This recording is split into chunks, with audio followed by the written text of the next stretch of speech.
Alors, le diabète de type 2 est une maladie fréquente, même de plus en plus fréquente, mais qui a pu bénéficier ces dernières années de pas mal d'avancées. Le premier volet sur lequel nous intervenons beaucoup est l'étude du microbiote intestinal, donc cet ensemble de bactéries qui cohabitent dans notre intestin avec nous.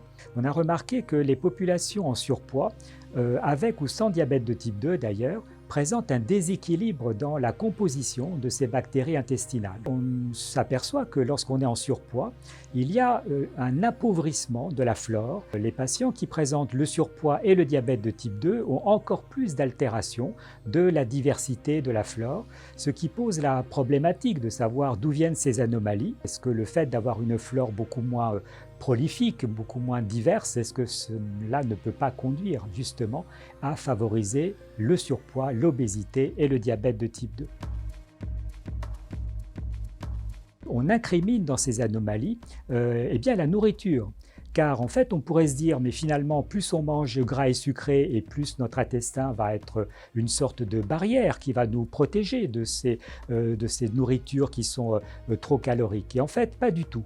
C'est peut-être même l'inverse. On sait que dans ces maladies, comme le diabète de type 2 ou l'obésité, il y a une part génétique, mais la part environnementale, la sédentarité, la nourriture va compter beaucoup. Dans la nourriture altérée, eh bien, on peut avoir en fait ces dysfonctionnements du microbiote qui vont participer à synthétiser moins de substances favorables pour la santé et puis beaucoup plus d'inflammation qui à terme va engendrer des maladies comme la réduction de la sécrétion d'insuline dans le pancréas, qui est vraiment la clé du diabète de type 2. Notre laboratoire contribue beaucoup à analyser ces espèces bactériennes et ce qu'on espère bien sûr, c'est rétablir une flore équilibrée afin de limiter la prise de poids et aussi afin d'améliorer les glycémies de nos patients.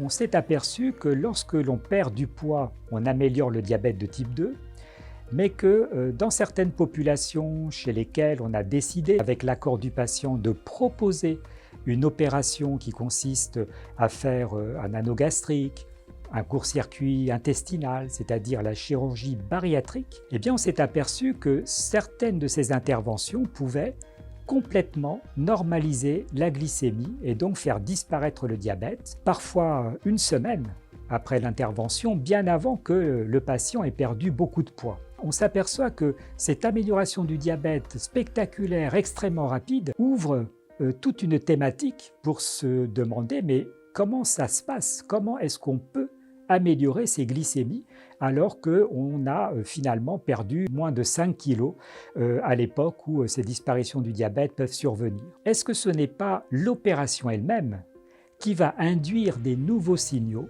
qui vont permettre de réveiller les cellules qui font l'insuline dans le pancréas? Ces éléments ont été prouvés à la fois dans un modèle de souris qu'on a mis au point au laboratoire, on a pu recréer tout ce qui se passe chez l'homme et on a pu montrer ainsi que chez la souris et chez l'humain, ce type d'opération permettent d'avoir un réveil du pancréas endocrine et d'avoir une meilleure sécrétion d'insuline et donc une disparition du diabète de type 2 ou alors une amélioration spectaculaire. Alors nous sommes mis en quête des mécanismes qui permettent d'expliquer cela. Nous avons publié la manière dont chez la souris la cellule bêta va se réveiller. Et on a prouvé en fait qu'il y a un certain nombre de mécanismes qui permettent à cette cellule bêta qui fait l'insuline de se réveiller, de se remettre à fabriquer l'insuline nouvelle et puis surtout à la sortir pour pouvoir aller dans le sang et réguler la glycémie. Actuellement, nous sommes en train d'identifier les substances qui pourraient partir de l'intestin opéré et qui pourraient réveiller le pancréas endocrine.